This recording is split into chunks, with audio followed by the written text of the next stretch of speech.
Ms. Raka, she is a partner and head intellectual property and data protection, Galadari advocates and legal consultants. She is a leading IPR and data protection practitioner with over 20 years of experience, mostly in the Middle East. She advises multinationals and regional clients on IP, brand protection, anti-counterfeiting, data protection, and commercial matters. She is a registered patent agent with the Indian Patent Office and serves on the International Trademark Association Unfair Competition Committee, and she is a frequent speaker in international forums. We have Director and CEO of Telangana Lifesciences and Pharma, Government of Telangana, Mr. Sarvesh Singh. You already heard him. He leads the Telangana Lifesciences and is responsible for advancing the state's life sciences ecosystems across pharmaceuticals, biotechnology, medical devices, innovation, and manufacturing. He has corporate experience in the big pharma like Novartis, Eli Lilly, as well as pharmaceuticals and Icon Clinical Research. He works closely with industry, academia, startups, and policymakers to strengthen Telangana's position as a global life sciences hub through initiatives such as Genome Valley, Green Pharmacity, and Medical Devices Park. Welcome to Ms. Raka, Ms. Sarvesh. Finally, welcome Ramjee Pallela. He is the Director of Strategy and Transactions, Government and Public Sector Consulting, EY. He is an innovation ecosystem leader and has extensive experience across biotechnology, incubation, research commercialization, and public sector innovation. He worked, his previous work has concentrated on the role of incubators. He was associated with the Atal Innovation Center, CCMB, and also leadership roles with IKP and ISBA. He is well decorated academically, holds a PhD, MBA, PG diploma in patent law, and AIML certification from IIIT Hyderabad. He has authored several scientific publications. We are honored to have you, sir. Finally, I'll introduce myself. I am Prashant Dhodapkar.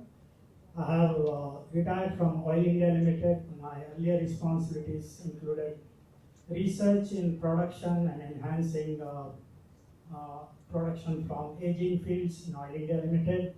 I'm a registered patent agent. So that's my introduction briefly. And I'll now start the proceedings with some remarks about the patentability aspects in India as well as worldwide. Can I have the presentation? Small PPT of 5-6, but just to keep the discussion focused. So I'm talking about the patentability of AI-driven innovations. Actually, there is no separate category as far as the legal systems are concerned.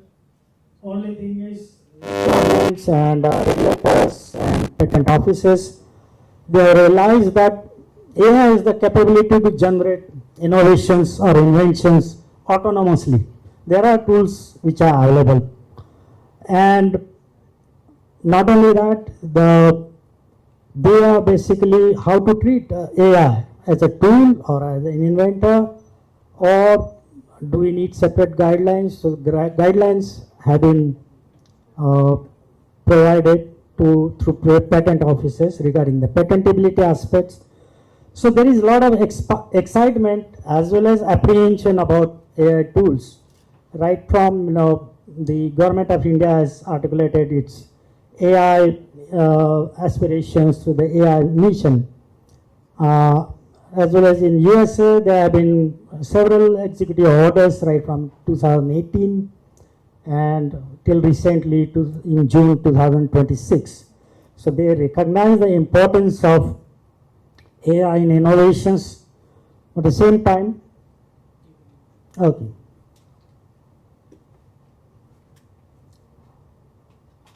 patent offices were routinely, rejecting applications which are based on AI. So that was considered very undesirable. So let us go through the brief topic. So key points, of course, around inventorship. So Mr. Dinesh Sharma from USPTO already touched upon some of the aspects. Then AI has been, it is being treated as a subcategory of computer-related inventions in India. In US or other countries, slightly different, but there is a lot of harmonization of thinking regarding who should be the inventor, whether patents should be allowed. And we'll take a brief look at patent filing activity. So it is a settled matter that AI is just a tool. It cannot be an inventor. Based on the diverse case where Stephen Taylor named AI as an inventor in applications that were filed across 18 jurisdictions, I believe. I have gone through just one specification which was filed in UK. I found it very unconventional, to say the least. It was very, because it named himself as inventor as well as assignee, but in the specification it mentioned that the Davis has autonomously developed this invention. There are two, in fact, inventions mentioned in that. So in many respects, so very unconventional to do that. And of course it was rejected, but most of the discussion is around inventorship, not on the merits of those inventions. In most of the jurisdiction it was rejected, but of course it was after a lot of review and all that. Because in some jurisdictions like South Africa, there is no formal examination system. In some cases, some jurisdictions, the inventor issue is not examined when the application is taken up. So there is a lot of initial turmoil, but finally the issue has settled down.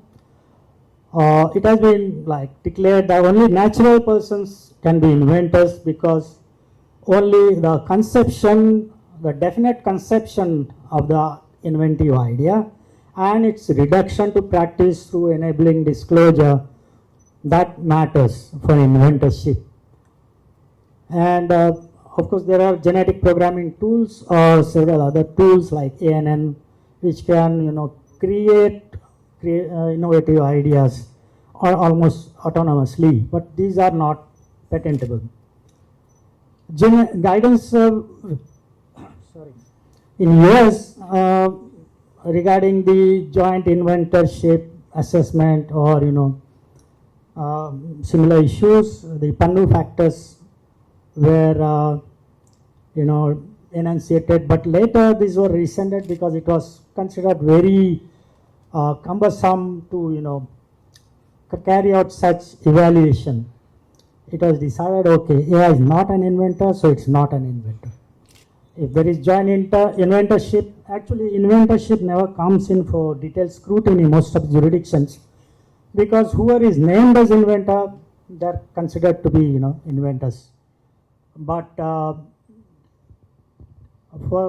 if there is a dispute, then only the question of inventorship comes. US is very strict regarding the criteria for inventorship. Others are more relaxed. In India, you will very often find that there are 8 or 10 joint inventors, but the inventorship issue should be decided very seriously when filing the patent applications. Now, what are the guidelines? What do they say? So, as I said, that there is no separate criteria for AI in drug discovery or for that AI in any kind of invention. The claims will decide whether there is an inventive concept involved or not, and the relevant prior art will be taken into consideration. The technical effect and or the technical contribution of the disclosure matters, not whether the AI tool was used as such. And we know that in India, there are two categories of sort of inventive subject matter, either products or processes. There is another category, product by process, where actually the novelty or inventiveness of the product matters, but if for enablement, the inventor describes the process, then the question of process comes. Otherwise, for infringement test, it does not matter which process has been used.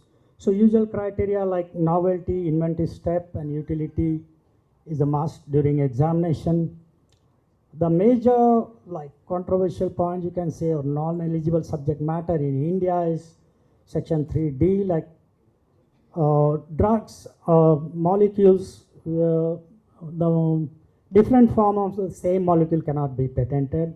And the second use cannot be patented, which are very different, there's a lot of difference between other jurisdictions in India. And then medical treatments or therapies, surgical curative methods, they cannot be, or diagnostic methods, they cannot be patented in India.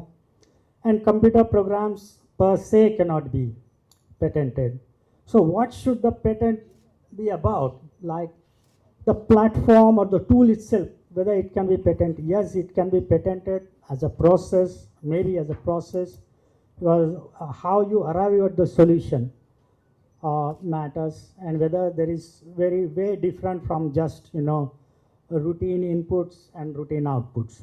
So, but the no black box solutions are allowed. The models must be explained. What kind of input was selected must be explained.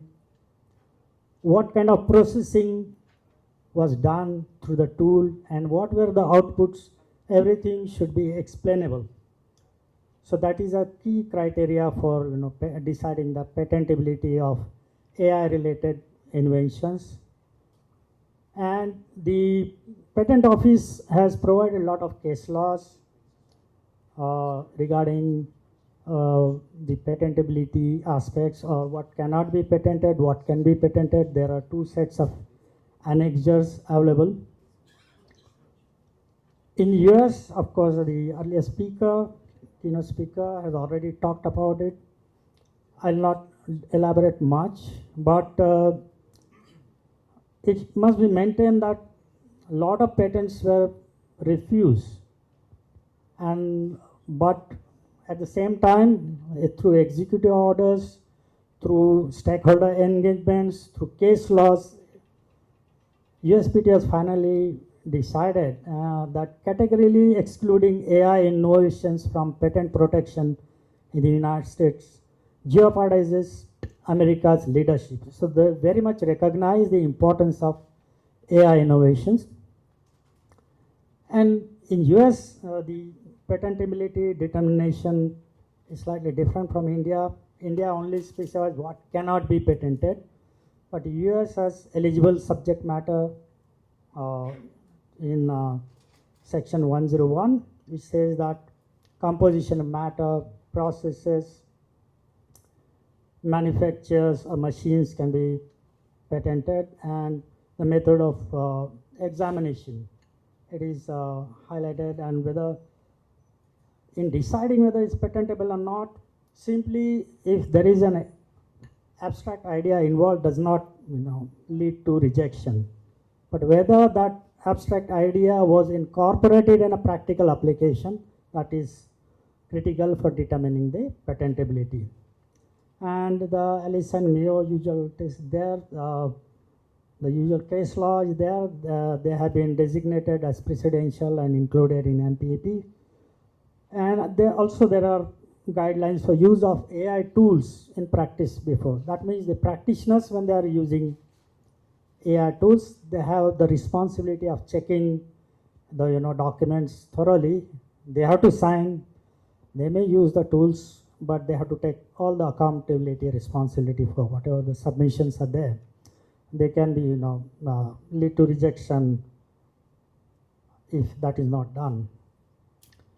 So to take a brief look at patenting activity in USA, because USA is sort of a jurisdiction where everybody says that anything can be patented. It has been very liberal in terms of allowing patents in different subject matters, and there have been landmark cases. So it is very important to see what kind of trends are there, and the trends show that now the big pharma is not a major player anymore, but academic institutions, healthcare companies, startups, and AI pharma, they contribute a major chunk of patents and innovations. Of course, IBM, so it's a non-traditional player in this area. In terms of valuation strategy, it is a few statistics worth considering. Like AbbVie generated 21.2 billion in 2022 itself for its Humira molecules. So just imagine one single molecule or the IP for that can generate a revenue which can surpass the value of all its physical assets. And how it did, through a sort of strategy where they have 130 patents, a thicket of patents around the core IP, which have delayed the entry of biosimilars. So US follows a very different system where their continuation applications can delay the prosecution, prolong the protection for innovations. So these are some of the evergreening strategies, like they can protect the formulations, polymorphs, drug delivery systems, excipients, dosage forms as separate applications. And the speed, of course, this is the ultimate USP of AI drug discovery tools. It can cut down the development period like anything. So that is the advantage of that. So we have demonstrated the importance or value of AI in drug discovery. So other speakers, I expect them to touch upon the other aspects. I request Sarvesh to talk about the role of life sciences and pharma, in strengthening the ecosystem of in the state of Telangana. Please. So thanks for the question and also giving very high level overview of what's happening in this space. So as far as life sciences and pharma ecosystem in Telangana is concerned, before telling, I would like to know how many of you are actually from Hyderabad. Raise your hands. So I think half of the people there are from Hyderabad and rest half they are not, it seems. So if you look into the ecosystem of Telangana and Hyderabad, it is not decades but it's almost centuries old. Later on in 1961, when Prime Minister of that time, Mr. Jawaharlal Nehru, when he was looking for a state and a city to establish Indian Drug Pharmaceuticals Limited for pharma manufacturing, he chose Hyderabad because there was already a very rich and vibrant ecosystem of chemical research. So in those days, almost everything was imported. Slowly, through IDPL, we reached to a stage where we are now net exporters when it comes to generic medicines. So in 1967, that IDPL became functional, and most of the Indian pharma companies, they have some association either with IICT or with IDPL. So even founder of Dr. Reddy's, Dr. Anji Reddy, he was an employee at IDPL. Later on, he came out and started with pharma company Dr. Reddy's, which is almost $4 billion company now. His employees, they also started their own companies. So Hitro, which is again another $1 billion company, his founder, Dr. Parth Sath Reddy, he was an employee of Dr. Reddy's. Likewise, Aurobindo, Divi's, majority of them, they have some connections. So this is a quite historical moment when it comes to life sciences. Later on, what happened in 1990s, then Chief Minister of the time, Mr. Chandrababu Naidu, he started in devising all IT companies. That is where you see that today you name any tech giant, whether it is Microsoft or Google Amazon, Meta, Apple, majority of them have one of their largest R&D centers outside their headquarters here in Hyderabad. Later on, what happened when global pharma companies, when they started evaluating for global capability centers, they were looking for 5 things. One was that how is the domain knowledge, and it was quite rich. Second, they were looking for technology because they were looking for digital transformation or tech transformation in their GCCs. So they found that there is a very great tech talent which is available. Third thing which they were looking for, that what is the amount of entry level talent which we have. And what they found was that number of pharmacy colleges in Telangana is next to Maharashtra. Number of engineering colleges in Telangana is next to Karnataka. So if you club both biology as well as technology talent, then again Telangana is number 1. So they found that there is a lot of entry level talent which is available. Fourth thing which they were looking for was the research, that do people have research mindset, are there research institutions, and then they found that in Telangana there are maximum number of life sciences research institutions.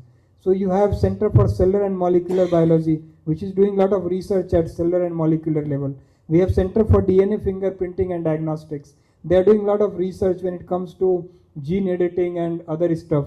We have National Institute of Animal Biotechnology. They are creating biobank for animals to predict the diseases and prevent them before they happen in animals. We have got National Institute of Nutrition, which prescribes nutrition for entire country, and that is very relevant for companies like Eli Lilly, Novo Nordisk and others who are doing a lot of research in diabetes, cholesterol, weight loss and all of that stuff, right? So they found that there is a very rich research ecosystem. Then fifth thing which they are looking for is that are there startups and incubators with whom we can run some joint research projects. And they found that Telangana has highest number of dedicated life sciences incubators. There are 20 plus incubators dedicated just for life sciences. So later on a lot of GCCs started coming in, and now we see that 8 out of top 10 global pharma, they have their global capability centers here. And coming back to his question, a lot of this was possible because government created that type of ecosystem. So first, government of Telangana, irrespective of which party is winning the elections and is forming the government, has always made sure that whatsoever was done by the previous government is actually taken forward. And that is where in Telangana we see there are clusters for life sciences. So we have Genome Valley, which is one of India's largest wet lab plug and play facility. We have Medical Devices Park, which is one of India's largest medical devices park. We are coming up with Green Pharma City, where again that will be one of its kind in Bharat Future City. So there are clusters for different segments, and that is also a key differentiator whenever any investor is looking for investing in Telangana. Now, in order to make sure that city is future proof, now government has come up with a concept of dividing the entire state into 3 sections. So we have 158 kilometers of outer ring roads. So everything within that outer ring road will be called as core urban region, and all high-tech related activities, they will be happening in that area. So your high-tech city, financial district, all of that comes under core. Beyond that, they are creating 300 plus kilometers of regional ring road. Right? So everything which will be happening between ORR and RRR, they are calling it as pure, peri-urban region. So all your food processing activities, all your logistics and everything will be happening, and a lot of manufacturing will be happening in that particular region. Beyond that, they are calling it as rare, rural and agri-economy. So entire agriculture will be happening in that area. So if you see logically also it makes sense that agriculture and other things that are happening in the outer ring, then it comes to processing, then there is logistics which brings us back to the consumers which are living primarily in the high-tech city area. So I think government has contributed a lot in terms of not just making sure that the ecosystem is surviving, but in order to make sure that it is thriving and is ready for another few decades to come. Thank you. Can you take a quick question? Yes.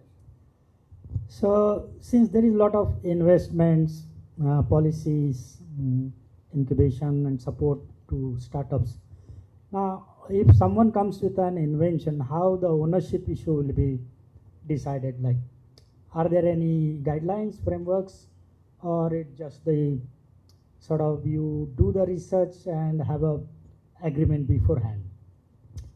So I think it depends that whether we are doing any AI-led discovery or whether it is lab-based research. If it is lab-based research, then the IP rights, copyrights, trade secrets, they are straightforward because you can document it depending on what is the employer-employee relationship in case if employee has done a research, or if group of employees have done a research, what is employer-employee relationship. Based on that, you can say who owns the IP rights and to what extent, right? If there is a copyright thing, then that is also straightforward. If there are some trade secrets, because there are several things which companies do not want to take IP off, they want to even keep it more protected, and that is they have confidentiality agreements. Now there are a lot of cyber security related arrangements which are available in order to make sure that things are digitally logged and nobody is able to access it. But when it comes to something which is invented using AI, then things become more complicated, because in AI there are multiple things which come in, as was in your presentation, that whether it is the algorithm which played a key role, whether it was data which was fed played a key role, whether it was the human element who was involved in using that AI tool, using that AI model and using that data, whether he played the key role. So I think there things are a little bit more complicated, but based on all the court cases which you presented, it seems that even the jurisdiction is more on human in the loop. So whosoever was the human who was involved is actually owning that IP and the patent. But as far as Indian IP and patent rights are concerned, I always keep hearing from the global investors, but that there is a huge opportunity to improve that, because sometimes they are hesitant to invest, saying that the regulations around IP protection, they are not as stringent and they are not as strong as it is in the other parts of the world. So thank you. We'll move to Ms. Raka. Her topic will be on data protection and privacy regulations around use of AI. Thank you. AI inventions, basically. Thank you. Very good morning, everyone, and thanks to the organizers. As Mr. Singh also mentioned, it's actually wonderful to see AI and IP now being discussed and discussed thoroughly in the real sense of it, only to embrace the whole idea that AI is here and is here for good. We cannot really ignore that. So this discussion flow is great to see that. Now, the little that I thought of, bringing some light on as our kind moderator, he's quite well planned this for us, is the implication of privacy and data protections so far as AI intervention is concerned. And in terms of AI intervention in inventions is concerned.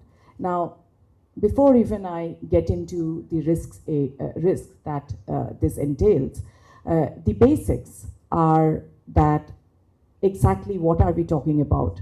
Now, when we talk about data protection, just to give you the basic, I'm sure a lot of you would be already aware of it. It is mainly about protecting personal data. It is about names, simple things like a name, an email, or your address, to the level of, and that is basically the data which is going to be more discussed in my topic today, sensitive personal data. That entails primarily medical information of individuals. It can go to the level of genomic sequences, DNA sequences, therapeutic, medicinal diagnosis. Everything that we talk about are all sensitive data. And what we are trying to analyze here is that all these sensitive data if they are fed into the AI tools, which they are, let us not ignore that knowingly, unknowingly, that data is getting fed into this, to several AI tools, whether such a thing is actually a legit intervention, whether it is a legal or illegal way of accepting or not accepting it. Now, quickly jumping into a few of the major risks that we see here. Of course, it is a risk. It's a risk. Anything that the AI is scraping through that AI tool is basically bases the feeds that it gets from all of us. And knowingly, unknowingly, we are putting in a lot of sensitive information, personal data into these AI tools. And every time AI is being used to, use on a research level or whether to draft a patent specification, please understand that those information are being used and reused in different ways.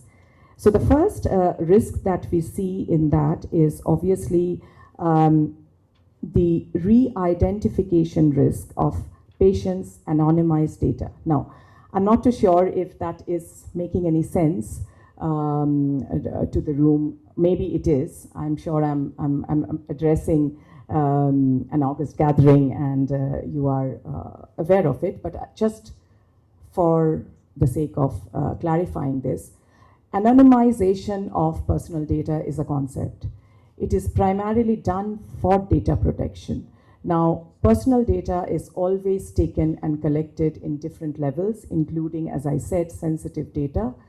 What happens in most of the cases is if that data, beyond a level of purpose for which it is getting collected, for example, I'll give you a small example, a medical insurance company collecting data from its customers, of course, the medical data that it has to collect, beyond the point, if without the purpose of just holding to process that data for medical insurance purposes, if it still keeps it for its further profiling, for further processing, you have to, the law says, you have to anonymize that data. When we say that, we basically mean all the identifiers have to be removed from that data, which means the name, the obvious description, which can easily be traced back to a point, who are we talking about? Now, the risk here is what I said, re-identification of patients' anonymized data. So a lot of time when all the sensitive information of patients are going into it, unfortunately, even after it is anonymized, there is, in lot many ways, AI tools are being able to re-identify them. And that's where it is absolutely outside the scope of legal handling of that personal data. The second is black box nature of algorithms. Now, the black box nature of algorithms basically refers to situations where AI or machine learning models typically uses their internal decision-making process. We all know that AI has its own decision-making process. Unfortunately, most of the time, the process is very invisible to us. It is not open to how exactly is the AI machine tool processing that data. So as a part of that, it is definitely a black box nature of algorithm processing that is happening. Risk, of course. And lastly, unauthorized use. You. Sorry, he has to leave itself. Oh, sure. Some urgent. Absolutely. We are very. Thank you so much for everyone for having me here. Since we are running a bit late, I had another meeting, sir. To touch upon the first aspect of what we called as informed consent. Now, most of these AI tools are trained on clinical trial data or genomic sequences. Now, patients frequently do give an explicit consent to have their health data used for training such machine tools. So the problem is that in most of these clinical trials, the patient's details which are being collected is taken only for the purpose of clinical trial. It is not consented to be used for an AI machine tool learning, but it is happening and happening in more than one instances. So that's certainly where we call is a major risk of no informed consent. Also, the other thing, and that attracts IP breach, is to trace back to understand that who exactly first used this data through an AI machine. So let's say there is a personal data which person X absolutely with no consent has fed into the AI machine. As I said, maybe the patient's data was not given for that purpose, but it was fed into the AI machine. Now, that person X has used it, and it is then absolutely fed into the memory of the AI machine tool. What happens after that is it keeps getting used, reused, reprocessed through several times of users' inputs and outputs that we get out of these AI machine tools. As a part of that, what happens is that, let's say tomorrow, if we see that there is an IP owner, a patent owner, who suddenly sees that a trace of his granted patent invention is being seen in something else, somebody else's use, clearly a lot many times that person could come up saying that, oh, it's my own, I have researched out of it. Basically, he might have used an AI machine tool to research this, and that AI machine tool somewhere had fed in this person X's registered or granted patent specifications or the claims that it got granted with. So in the whole process, what we are trying to say is, ideally, it is becoming more and more difficult to trace back that who is the actual infringer, and thereby that becomes a risk as well. Lastly, now, in lot many times, genetic data and highly specific patient medical histories are susceptible to re-identification via cross-referencing. And that is something which I have already explained. I would say that a lot of time there is also algorithm biases. We are all aware of the fact that AI machine tools are quite biased.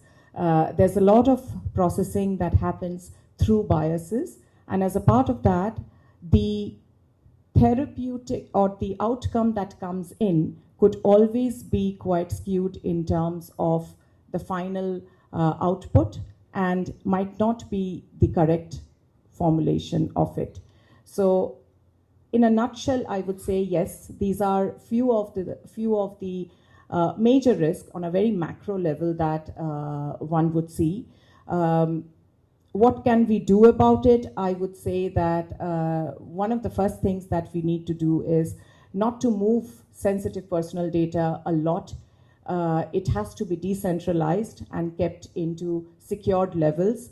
There has to be structured level of contractual terminologies in place in several entities everywhere where data is getting collected, just so that that can be contained well and secured. So that I would still say that it is not something that can be completely stopped, but it could be reduced. So yeah, that's from my side. Thank you. Yeah, thank you so much.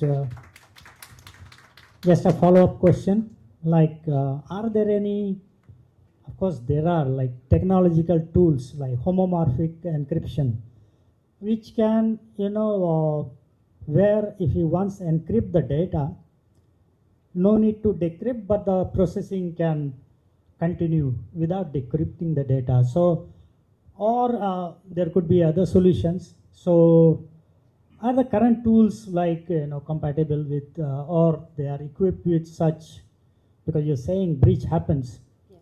So, are these technical solutions incorporated routinely, or they are exceptions? Or what can we do about it to prevent? Right, yes. I mean, see, I would be also quite positive I would have been very positive in saying that, oh, yes, there are AI tools which are completely foolproof, and we can absolutely restrict these kind of risks. But unfortunately, currently, we are not at a stage where, it is, sorry. Oh, okay. So we are still not at a stage where we have AI tools which would be completely deleting these risks of unauthorized use of data and privacy.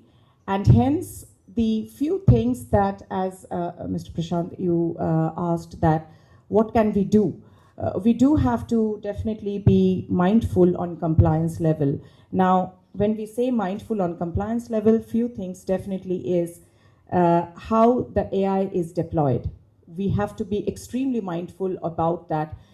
A negligent or a careless use of AI is not really something we can afford to do any longer. Given that today we are absolutely discussing this in this real sense of it, we have to be equally serious in deploying it in proper levels, with proper level of contractual terms, and the consequences that might follow to a negligent use of AI.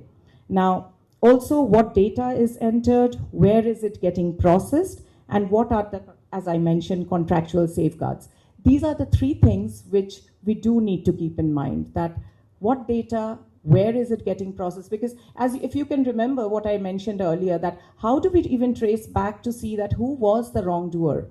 Who exactly was the one who first had the personal data included in an absolutely unauthorized way, and privacy was compromised. So to understand that, these are the few things we have to trace down to kind of come to a conclusion. So yeah, I mean, transparency obligations like updating the data protection policies, informing individuals. Now, this is something I really would want to stress upon, that in data protection, in order to make it absolutely clear, a consent and a clear, purposeful, no objection, I would say, letter needs to be taken from every data subject whose data is being taken and used so far as clinical trials are concerned, therapeutic researches are concerned. It is, what I mean is, when you are taking or you're collecting the data, you have to say that it is going to be used for the purpose of clinical trials perhaps, but also we might use it for certain level of other AI related machine learning tools. Do you consent or not consent?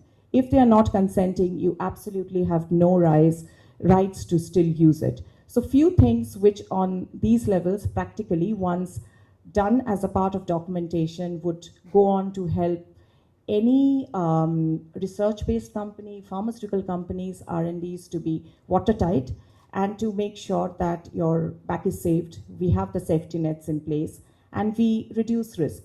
We are not going to say we will delete, but we reduce risk. Yeah, thank you. Thank you so much.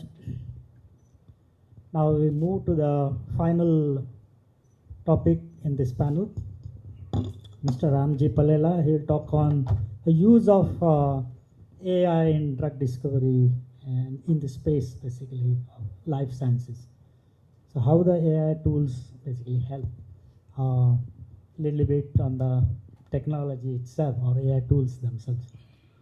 Thank you for inviting me to organizers, and also Dr. Prashant articulating this session. Technically or technologically, the tools and details I may not be mentioning here, but majorly I would like to point the audience on the gaps that we have in the country today. But yes, again, since you asked the question on the use of right tools for right use cases, I think that is a challenge in all the sectors, especially the life sciences. As I'm part of biomedical engineering side and also several medtech space and the core biotechnology aspects as well. A couple of examples probably I can throw. national case study as well as international. If you can see the AlphaFold, a best example for everybody to realize about 2 years before the Nobel Prize to the inventors that they got, and actually that triggered everybody to use these kind of tools, how best they can integrate to the existing discoveries. And second case study, special investments, if someone looked at it. So the web AI, so that's actually one of the best model that again the molecular, integration of AI tools. So how the cell is behaving, what are the molecular dynamics of a cell, that actually gives more insights in the understanding of the drug targets. So these are the two examples that I tell about the peptide based as well as other molecular based AI tools. So I think most of the young innovators, the startups I say, because past 12, 13 years, I closely engage with about 500 startups closely, and at least 20, 30 startups which are working closely in the AIML drug discovery areas as well as genomic algorithms, genomic data algorithms. So we funded some of the startups in that area. So as for today's discussion, the gaps that we have are how many of the audience really understand the AI based intellectual properties, the filing per se. We have very less people. My question is that, not to kind of point out that, whether you may be having a full length understanding or not, but the less number in the country as a whole. I think, we have success stories around the globe and also India, one or two stories. But again, a startup innovator or a founder or a academic innovator, when he or she is coming to an agency like this or an incubator, and I actually built an incubator at CCMB, Hyderabad, and also work with IKP Knowledge Park. And also we understood that, there is no end-to-end knowledge provider in these kind of sectors. Talking about the biotechnology itself, we have people like Dr. Anindya or few firms really giving that kind of understanding. So coming to the AI ML algorithm based filing of the inventions or these technologies and all, I think lot of gaps that we have. So my next additional point, if you permit me another 1 minute, on the incentives. Past 10 years, when I handle at least a dozen of government programs in funding, the cap of patenting, despite of the grant size, it can be a 5 lakhs to 50 lakhs or 1 crore. Its cap is 1.5 lakhs or maybe 1 lakh, 2 lakhs. How do you actually compete your patentability, the strengths, okay, filing is okay. Anybody can do 10,000, 15,000, whatever, or maybe next 15,000, another 15,000 for the final patenting, including FTO altogether, maybe about 75,000 to 1 lakh is kind of, but it's 10 years before. Now you have to compete every day's evolution that's happening around. Your neighbor is doing something, neighbor country innovators are doing something. And how do you actually convince your case to the technology takers like corporates?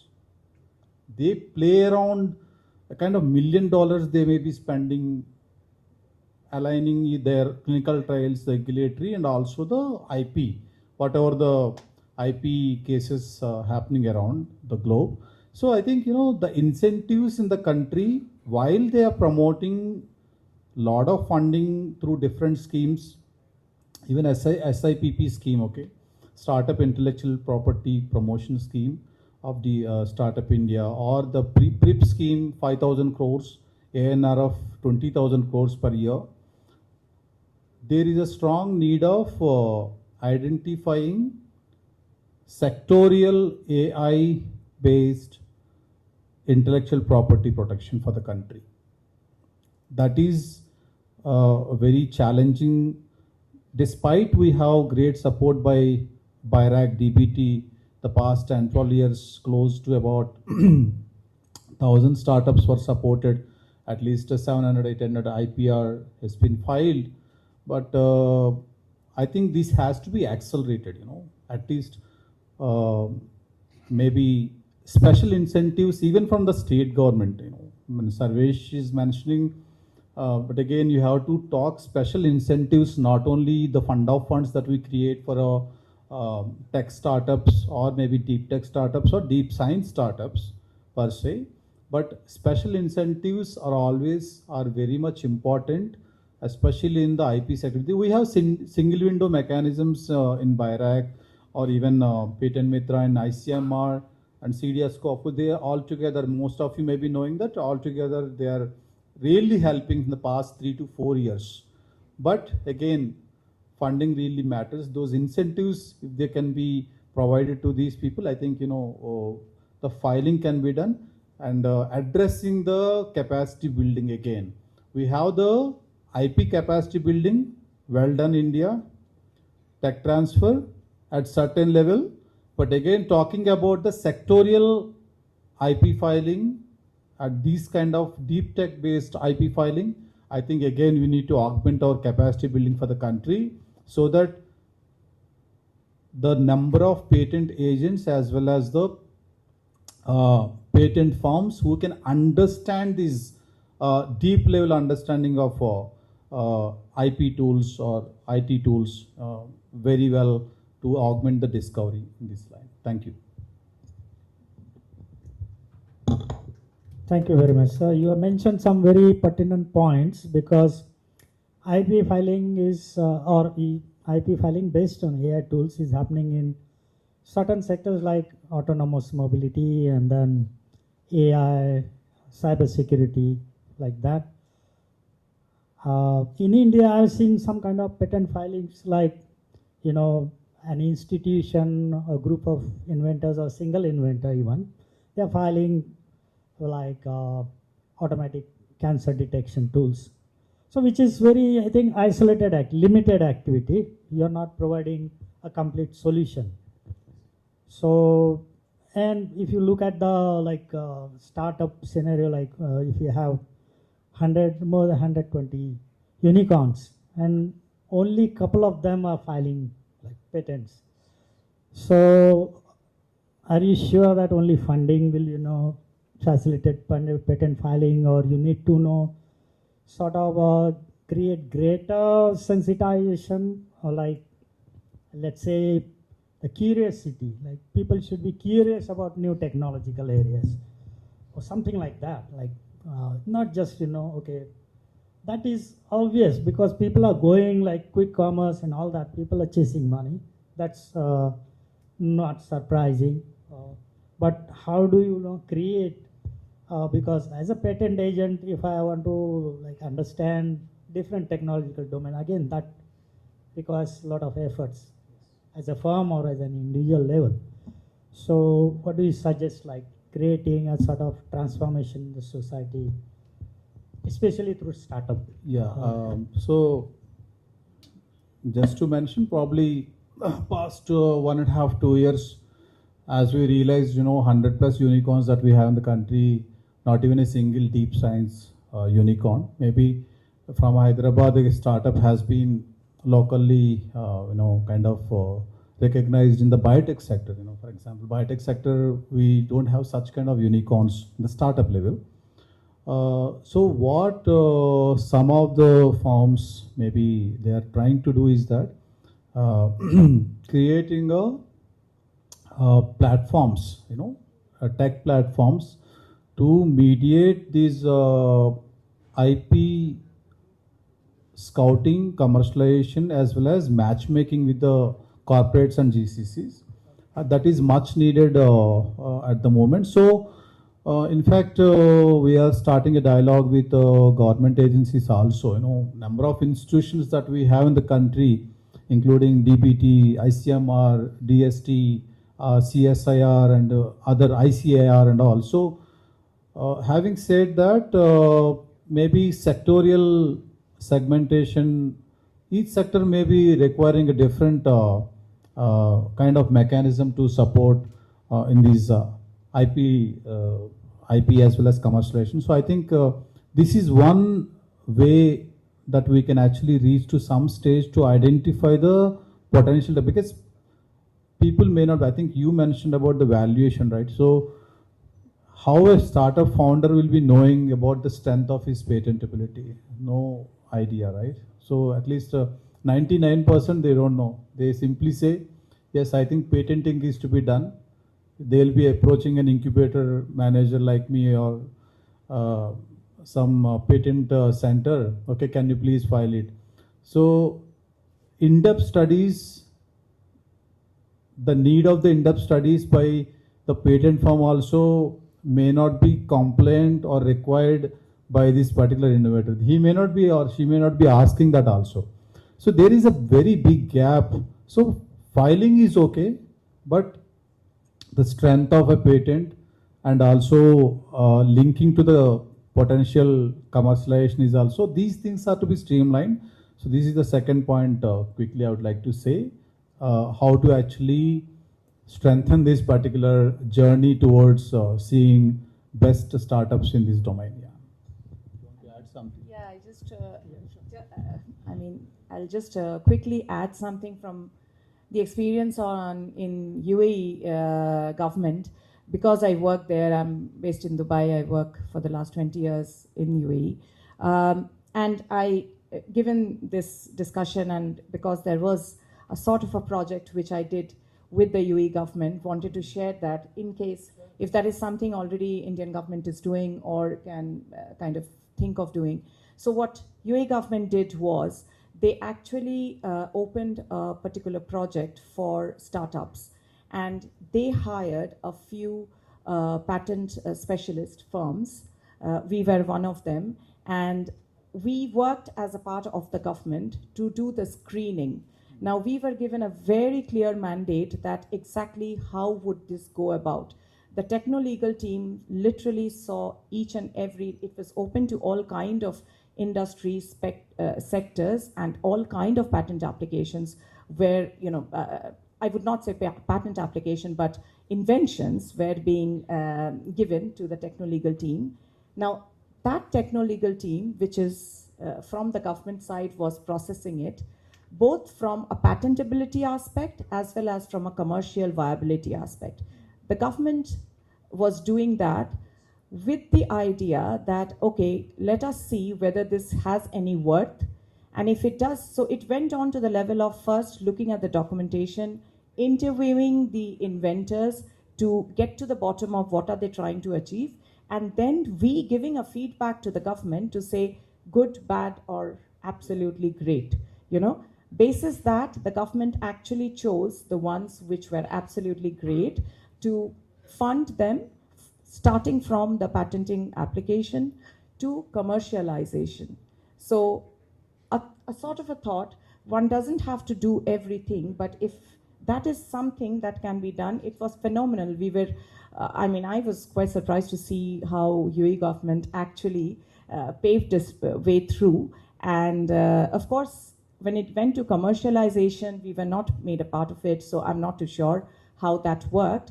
But I won't be very surprised if the government did say that, okay, let's have a collaboration there, given that they are funding this with the inventors, which I'm sure so many startups would be absolutely happy to sign up. So, yeah.